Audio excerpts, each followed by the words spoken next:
Hi, I'm Susan Rutledge, and in this video, I'm going to explore the best ways to scale in Adobe Illustrator.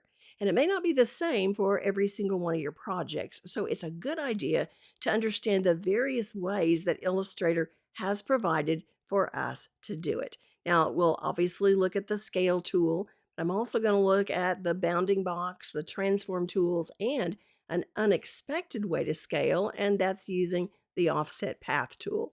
And then if you stick around until the end, well, I've got some really cool tips that you can use with the scale tool, and it's not just for scaling. So if you learn something along the way, I'd appreciate a thumbs up. Maybe you want to even consider subscribing to my channel so you don't miss any of my future tutorials. Now let's move to a new document and I'll get started. Since we're talking about scaling objects, we'll look at the Scale tool first. It's located on the left toolbar. The keyboard shortcut is S. Now, the Scale tool has some characteristics that are very similar to the bounding box, which we'll talk about in a minute. I think that may be why we don't use the Scale tool as much or even talk about it, but I do want you to know what it can and can't do. So first we're going to look at this rectangle. I will select it and then I'll press the S on my keyboard to activate the Scale tool. You'll notice that when I clicked on that, the bounding box disappeared, and in its place I have this little center marker, meaning that the Scale tool is going to be scaling toward or away from the center marker. So I'll hold my shift key down because that causes Illustrator to scale in proportion. So I'll drag down and to the right, and you can see that as I drag away from the center, the object scales larger, and when I move towards the center, the object scales smaller. And you can see that it has scaled in proportion exactly to the previous size. Now let's see what it'll do with a circle. I'll select this and then activate the Scale tool again. This time I'm going to click at the top of the circle with my mouse, and when I do, notice that the little center marker, which we had in the center of the rectangle, is moved to where I click. And that means that now when I scale the circle, it's going to scale towards this location. So I'll hold the shift key down again so that I'm able to keep the proportion, and I'll drag, and this allows you to choose the direction and placement of your scaled object. The bounding box cannot do that. Now, let's look at what happens when we have several items grouped together. I have some rectangles and a circle here. We'll activate the Scale tool, and I'll hold the shift key down because, again, I want to maintain this same shape, just change its scale. So we'll begin to drag, but look what is happening. The shape, even though it is similar, is not the same as the original shape. There's no way that I can place this inside here and have the exact same shape. So when we have a combination of straight lines and curved lines, the Scale tool does not do a very good job. Let's look at what happens if we have just a curved shape. I'll select this, activate the Scale tool, and once again hold the shift key down. And according to my little text box here next to my cursor, I am staying in perspective, but if you'll notice as I release my mouse, let's get the selection tool, I have a much larger space on these sides than I do top and bottom. So even with just a curvy shape, the Scale tool is not able to scale the object and keep it in the exact same proportion. So let's move to the bounding box and see what it can do. I'll use the same examples. We'll first select this rectangle, and what I want to do first is make sure to turn the bounding box on. To do that, I'll come up to View, and about halfway down the pull-down menu, I'll see Show Bounding Box. The keyboard shortcut is Shift-Command-B, and I can toggle the bounding box on and off using that keyboard shortcut. When the bounding box is turned on, there are 8 handles around the object. If it's a square, they're going to be right on the path. If it's a circle, it will make its own box around the outer perimeters of whatever the object is. You can see the different shapes here with the bounding box. Now then, when we use the bounding box, we can pull from any one of these handles. I'll drag first from here, and you'll see I can scale this rectangle in any direction or shape I want to, both smaller and larger. I can drag from the side to make it wider. I can drag from the top or the bottom to make it taller. But if I want to keep it in the same shape as the original one, I hold down the Shift key. And that's going to be pretty standard with most of the scaling that we do. So I'll hold down the Shift key and drag from the corner, and you'll see even though the shape is off in the left corner, it is still maintaining the same shape as the original rectangle. I'll undo that, and let's see what happens when I hold the Shift key down and drag from the right side. I'm dragging, and again, it's maintaining its shape, and it's just moving over to the left. Now, if I want to scale it proportionally and I want it to scale from the center out, I hold the Shift key down, and I also hold the Option key down. With the Option key, Illustrator is going to let me scale from the center out. So we hold the Option key down. Now, if I let up on the Shift key, I'm not going to be maintaining proportion, but I am keeping that same location. So I'm going to hold the Shift key back down, and it pops into the original location, and I'll bring it back to where we started. The same thing is going to be true for the circle. Hold the Shift key down to maintain the shape. Hold the Option key down to drag from the center out. Hold the Shift key down with the Option key to keep that same proportion. And one other thing about the bounding box and circles, just as a little freebie here, you see this little circle here. It has nothing to do with scaling, but when you click on it with your mouse and drag it up, you're able to take a little bite out of the pie. All right, now let's see what happens with the multiple shapes where we have straight lines and we have curved lines. I will select the object, and I'm going to start off by holding the Shift key because I want to maintain that same shape. And I'll drag up, and let's move this back over here to see, and even though it did do a pretty nice job of scaling those objects, it did not keep the same proportion. And what about with our curvy shape? Hold down the Shift key and drag, and then let's try to center this.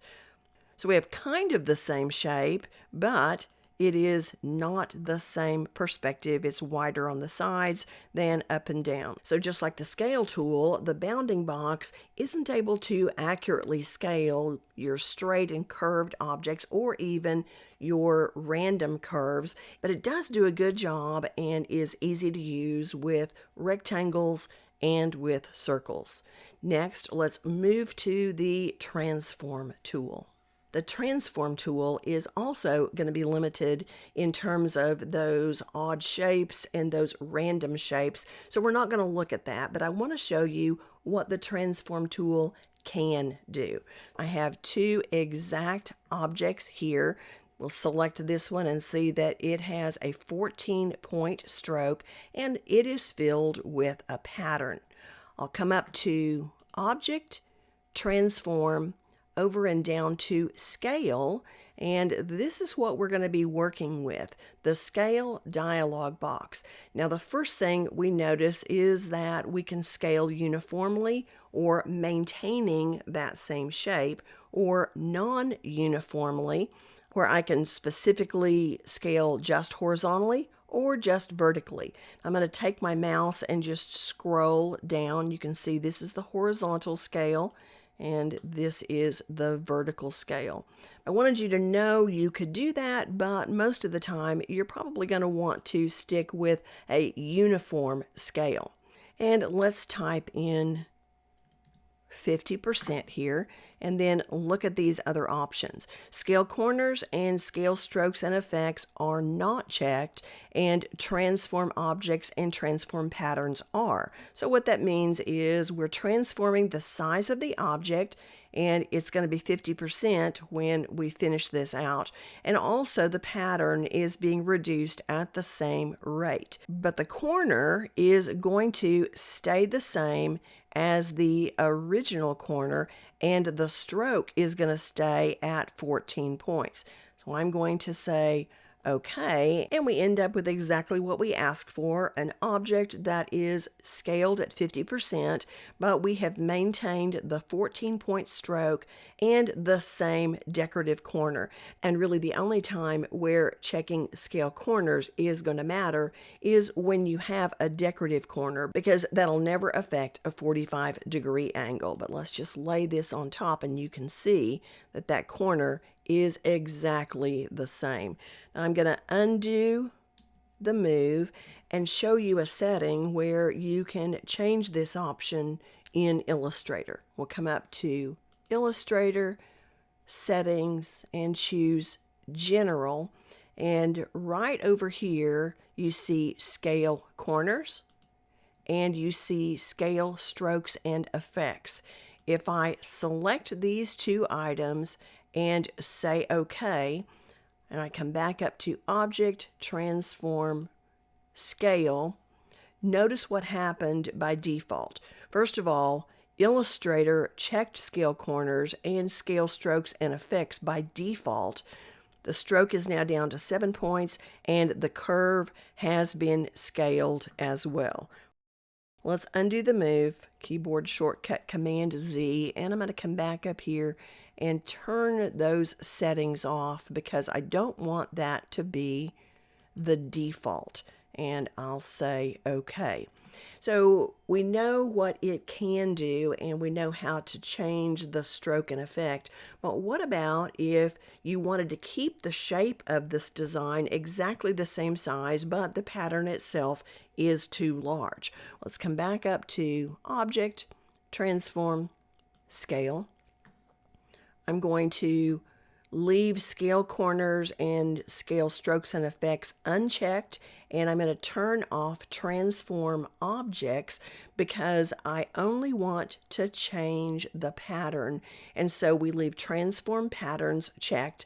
I'm going to come up to uniform and I'm going to use my mouse and I'll scroll with my mouse and you can see these changes occur on the fly. So I can move it around and get it exactly where I want it. And when I like what I see, I'll say OK.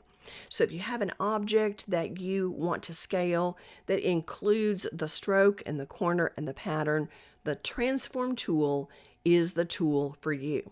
Now let's move to transform each, which is nothing like anything we've looked at yet. Here I have 36 circles that are side by side on top of a rectangle, and they're grouped together. If I click anywhere on one of the circles, I select all of the circles, and we know that with this bounding box, I can hold the Shift key down and I can drag to resize all of them at the same size. I'm going to undo that and I'll hold down the Shift key and the Option key, and I can even drag towards the center. But what if I wanted to keep the circles in exactly the same location but change the size of each one of them individually? Well, let's get them back to where they were. Command Z, and I'm going to come up to Object, Transform, and then come over and all the way down here to transform each. I'm going to click here and Illustrator is increasing the size of each one of the circles. Now the icon is checked so that if I change the horizontal, the vertical is going to change at the same value, and so we're able to scale these down, but I'm still not maintaining the same location of where those circles started out. So I'll cancel the move because I have to first ungroup all of these circles. And I can do that by coming up to Object, down to Ungroup, or use the keyboard shortcut Shift Command G, and then I'll click to deselect them. And now to transform each one of them, I've got to select all of them again, but just not group them. So I'll select the first one, hold down the Shift key, and I then can select multiples, but that's really taking longer than I wanted it to take. So instead, I'm going to just select one and come up to Select, down to Same, and I can choose either fill color or shape. Either one is going to select all of these circles. So with them all selected, let's come back up to Object, Transform, and Transform Each. Now when I move the slider to scale the objects, they're each one scaling at the same percentage. So if you have a group of objects that you want to scale but leave them in their original location, use Transform Each. Let's say OK. And now let's move to the Offset Path tool and see if we can find a way to scale those objects that so far we haven't been able to scale accurately. Well, we already know that we can use the Scale tool and the bounding box to scale rectangles. Let's just look at how it works with the Offset Path tool. I'll come up to Object, down to Path, over and down to Offset Path, and Illustrator gives me a dialog box, and it has created the default offset of 0.1389 inches. I'm not going to worry about joins and miter, and I'm not going to worry about the miter limit. What I want to point out is that Illustrator has created an offset that is on the outside of the original object. It's not a stroke. It's not just a little line around it. It is an entirely new object. Let's say OK here, and I'm able to click on the original one, and we'll change its color so you can see what's happened.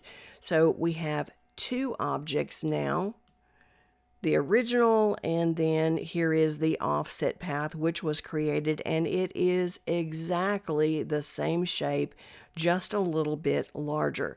Now the value that created the offset path was a positive value. Let's see what happens when we have a negative value. I'm going to select my circle, come back up to Object, down to Path, Offset Path, and we're going to just put a minus in front of that value and say OK. This time the offset is scaled smaller than the original. Let me change the color and I will prove it to you. Here's the offset. This is the original, and here was another copy of the original, and you can see it is scaled exactly. So the offset path works great with rectangles and with circles. Let's see what it does with our group of shapes that have both straight and circle lines. We'll select it, come up to Object, Path, Offset Path, and immediately it does look like it's doing a pretty good job on these larger items. It's not adding an offset to this smaller one, and that's because the actual object is not large enough to allow it to have a negative offset, which would cause it to go inside the original. But if we take the minus out and say OK, And now our objects are scaled in the proper proportion. Now let's look at our odd shape here that has all the curved lines. We already know that the scale tool and the bounding box cannot properly scale this object. But let's go to Object, down to Path, and Offset Path. And Illustrator has created an offset that is a little bit larger than the original. I don't have to stick with 0.1389. I can make it as large or as small as I want. The only thing we're seeing is that there's not quite as much of a curve when we add a lot of space, but when we have just a little space, either positive to make it outside the object or negative to make it on the inside of the object, we're getting a really good representation of a scaled object that's the same shape as the original. So when scaling these unique shapes, if you need an exact proportion, use the Offset Path tool. It's sort of an unexpected way to scale, but it works. And now for the bonus I told you about. We're going to actually move back to where we started with the scale tool. I'm going to select this left rectangle and get the direct selection tool so that I can select just the top two anchors on this object. Then I'll get the scale tool, keyboard shortcut S. Here, the center marker of the scale tool is placed between the two anchors rather than in the center of the rectangle. So now I'll grab hold of one of the anchors and I'm going to first drag away from that center point, and it's going to take both of the anchors on the top left and the top right and move them or scale them at the same proportion away from the center, or even better, if I drag towards the center and intersect, it allows me to create a triangle. Let's select the next rectangle. Again, I'll get the direct selection tool to select just the top two anchors and then get the scale tool, keyboard shortcut S. This time I'm going to move that center path. Let's click over here to the left. And now I'll click down on one of the anchors and drag towards that marker again.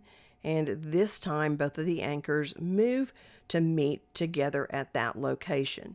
I'm going to switch back to the selection tool and zoom in because I think there might be a little overlap here. Well, let's grab hold of just these two anchors right here, come up to Object, down to Path, and choose Average. And we want to make sure that we're averaging both horizontal and vertical. Have both selected and say OK. And Illustrator averages both of the anchors so that they are on top of each other. For the last example, we'll select the rectangle, select the top two anchors, get that scale tool. I'll grab hold of the anchor and move towards the center, but I'm going to keep dragging and look at the unique shape that I end up with. I'm not sure what you'd do with this, but if you come up with some ideas, be sure and share them in the comment section below. Well, I hope you've enjoyed this video and learned some things about scaling objects in Adobe Illustrator. There are more ways than perhaps you realized it could be done. I do want to invite you once again to subscribe to my channel and click the notification bell so you don't miss any of my future tutorials, and I'll look forward to seeing you again next time. Thank you so much for watching. Bye now.